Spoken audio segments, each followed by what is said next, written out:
అభి school కు రావట్లేదు ఎందుకురా? సార్ ప్రైవేట్ స్కూల్ కి వెళ్తానా సార్. మన గవర్నమెంట్ స్కూల్ ఇంకా ప్రైవేట్ స్కూల్ కి ఎందుకు వెళ్తాను రా అభి?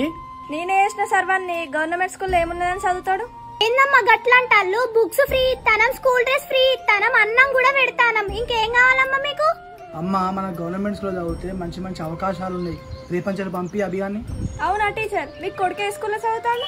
హైదరాబాద్ లో పెద్ద స్కూల్ వేసిన. మీ పిల్లలు ఏడ చదువుతారు సార్? నా పిల్లల్ని హైదరాబాద్ లో టాప్ స్కూల్ వేసిన. మీ పిల్లలను గవర్నమెంట్ స్కూల్లో ఎందుకు వేయలే? పెద్ద పెద్ద ప్రైవేట్ స్కూల్లో ఎందుకు వేసిళ్ళు? స్కూల్లో యూనిఫామ్ ఫ్రీ ఇస్తానంటాను, ఫుడ్ పెడతానంటాను, చదువు చెప్తానంటాను. మరి మీ స్కూల్లోనే మీ పిల్లల్ని వేయచ్చు కదా. ఫస్ట్ గవర్నమెంట్ జాబ్ చేసే వాళ్ళ పిల్లలందరినీ గవర్నమెంట్ స్కూల్లో చదివియమనండి. అప్పుడు మాకు గవర్నమెంట్ స్కూళ్ళ మీద నమ్మకం వస్తుంది. అప్పుడు మన రాష్ట్రంలోనే కాదు దేశంలో కూడా అన్ని ప్రైవేట్ స్కూళ్ళు మూతపడతాయి. అందరి పిల్లలు గవర్నమెంట్ స్కూల్లోనే చదువుకుంటారు. గురు సాక్షాత్ పరం బ్రహ్మ.